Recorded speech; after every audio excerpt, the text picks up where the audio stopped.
തമിഴ്നാട്ടിൽ ട്രിച്ചി ഈസ്റ്റ് മണ്ഡലത്തിൽ വമ്പൻ ഉപതെരഞ്ഞെടുപ്പിന് കളമൊരുങ്ങുന്നതായി റിപ്പോർട്ട്. മുഖ്യമന്ത്രി സി ജോസഫ് വിജയ് രാജിവെച്ചതിനെ തുടർന്ന് ഒഴിഞ്ഞുകിടക്കുന്ന നിയമസഭാ സീറ്റിൽ DMK അധ്യക്ഷൻ MK സ്റ്റാലിൻ മത്സരിച്ചേക്കുമെന്ന വിശ്വസനീയമായ കേന്ദ്രങ്ങളെ ഉദ്ധരിച്ച് റിപ്പോർട്ടുകൾ പുറത്തുവരുന്നു. എന്നാൽ മുൻ മുഖ്യമന്ത്രിയായ സ്റ്റാലിൻ ഈ റിപ്പോർട്ടുകൾ ഇതുവരെ സ്ഥിരീകരിക്കുകയോ തള്ളിക്കളയുകയോ ചെയ്തിട്ടില്ല. മുതിർന്ന DMK നേതാവ് KN നെഹ്റു പുതുക്കോട്ടയിൽ നടന്ന ഒരു യോഗത്തിൽ മുൻ മുഖ്യമന്ത്രി ഉടൻ തന്നെ നിയമസഭയിലേക്ക് തിരിച്ചെത്തുമെന്ന് വ്യക്തമാക്കിയതോടെയാണ് തമിഴ്നാട് രാഷ്ട്രീയത്തിൽ സ്റ്റാലിന്റെ സ്ഥാനാർത്ഥിത്വത്തെക്കുറിച്ചുള്ള ചർച്ചകൾ സജീവമായത്. അടുത്തിടെ നടന്ന പൊതുതെരഞ്ഞെടുപ്പിൽ തന്റെ പരമ്പരാഗത കോട്ടയായ കൊളത്തൂരിൽ നിന്ന് മത്സരിച്ച സ്റ്റാലിൻ 8000 വോട്ടുകളുടെ മാർജിനിൽ പരാജയപ്പെട്ടിരുന്നു. നിയമസഭയിൽ സ്റ്റാലിന്റെ അഭാവത്തെക്കുറിച്ചുള്ള മുഖ്യമന്ത്രി വിജയുടെ പരിഹാസത്തിന് മറുപടിയായാണ് നെഹ്റുവിന്റെ പരാമർശം. നിയമസഭയിൽ ഇല്ലെങ്കിലും ജനങ്ങളുടെ ഹൃദയങ്ങളിൽ താൻ സന്നിഹിതനാണെന്ന് പരിഹാസത്തിന് മറുപടിയായി സ്റ്റാലിൻ പറഞ്ഞു. ഞാൻ ജനങ്ങളുടെ ഹൃദയങ്ങളിലാണ്. ഞാൻ നിയമസഭയിലില്ലായിരിക്കാം, പക്ഷെ ആളുകൾ എന്നെ എവിടെ തിരയുന്നുവോ അവിടെ ഞാനുണ്ടെന്നും അദ്ദേഹം പറഞ്ഞു. നേരത്തെ മുൻ DMK മന്ത്രി അൽബിൽ മഹേഷും ഉപതെരഞ്ഞെടുപ്പിൽ മത്സരിക്കാൻ സാധ്യതയുള്ളയാളായി കണക്കാക്കപ്പെട്ടിരുന്നു.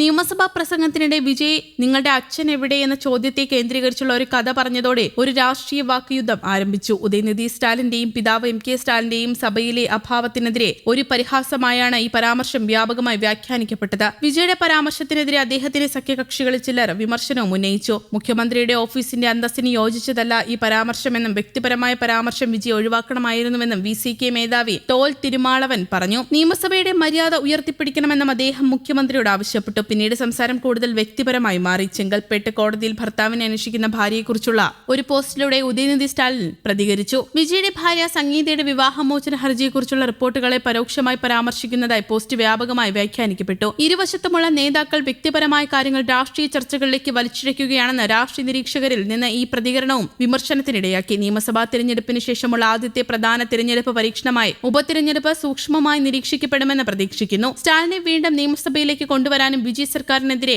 പാർട്ടിയുടെ വെല്ലുവിളി ശക്തിപ്പെടുത്താനും DMKക്ക് ഇത് അവസരം നൽകും. TVKയെ സംബന്ധിച്ചിടത്തോളം 6 സീറ്റുകളിലേക്കുള്ള വരാനിരിക്കുന്ന ഉപതെരഞ്ഞെടുപ്പുകൾ 234 അംഗ നിയമസഭയിൽ അതിന്റെ ശക്തി വർദ്ധിപ്പിക്കാനുള്ള അവസരം നൽകുന്നു. MK സ്റ്റാലിന്റെ സ്വന്തം കോട്ടയായിരുന്ന കൊളത്തൂർ മണ്ഡലത്തിൽ കഴിഞ്ഞ തെരഞ്ഞെടുപ്പിൽ അദ്ദേഹം അപ്രതീക്ഷിതമായി പരാജയപ്പെട്ടിരുന്നു. തോറ്റതുകൊണ്ട് തന്നെ അദ്ദേഹത്തിന് നിയമസഭാംഗമാകാൻ കഴിഞ്ഞില്ല. ഇതേ തുടർന്ന് നിയമസഭയിലെ പ്രതിപക്ഷ നേതാവായി സ്റ്റാലിന്റെ മകൻ ഉദയനിധി സ്റ്റാലിനെ DMK ചുമതലപ്പെടുത്തി. MK സ്റ്റാലിൻ സഭയ്ക്ക് പുറത്തുനിന്ന് പാർട്ടിയുടെ പ്രധാന കാര്യങ്ങൾ നോക്കുന്ന നേതാവായി തുടരുകയും ചെയ്തു. എന്നാൽ കഴിഞ്ഞ ദിവസം തമിഴ്നാട് നിയമസഭയിൽ വെച്ച മുഖ്യമന്ത്രി വിജയ് DMK അംഗങ്ങളെ പരിഹസിച്ചുകൊണ്ട് നിങ്ങളുടെ പിതാവ് എവിടെ എന്ന് ചോദിച്ചതോടെയാണ് സ്റ്റാലിൻ സഭയിലില്ലാത്തത് വലിയൊരു രാഷ്ട്രീയ ചർച്ചയായി മാറിയത്. മുൻ മുഖ്യമന്ത്രി കൂടിയായ സ്റ്റാലിനെ ലക്ഷ്യം വെച്ചായിരുന്നു വിജയുടെ ചോദ്യം. വിജയുടെ പരിഹാസത്തിന് പിന്നാലെ ഞാൻ ജനങ്ങളുടെ ഹൃദയങ്ങളിലാണ് ജീവിക്കുന്നത് എന്ന് സ്റ്റാലിൻ മറുപടി നൽകിയിരുന്നു. നിയമസഭയിലേക്ക് സ്റ്റാലിൻ തിരിച്ചുവരുമെന്ന വാർത്തകൾ ശക്തമാകാൻ കാരണം മുതിർന്ന DMK നേതാവും തിരുച്ചിറപ്പള്ളി വെസ്റ്റ് മണ്ഡലത്തിലെ MLAയുമായ KN നെഹ്റു കഴിഞ്ഞ ബുധനാഴ്ച നടത്തിയ പ്രസ്താവനയാണ്. ഒരു പൊതുപരിപാടിയിൽ സംസാരിക്കവേ സ്റ്റാലിൻ ഉടൻ തന്നെ നിയമസഭയിലേക്ക് തിരിച്ചെത്തും എന്ന് പറഞ്ഞതായി റിപ്പോർട്ടുകൾ പുറത്തുവരുന്നു. എന്നാൽ സ്റ്റാലിൻ ഏതു മണ്ഡലത്തിലാണ് മത്സരിക്കുക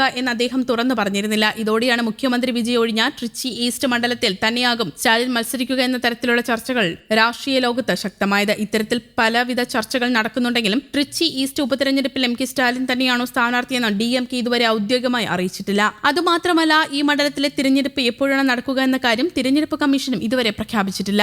ന്യൂസ് ഡെസ്ക്, കേരള കൗമുദി.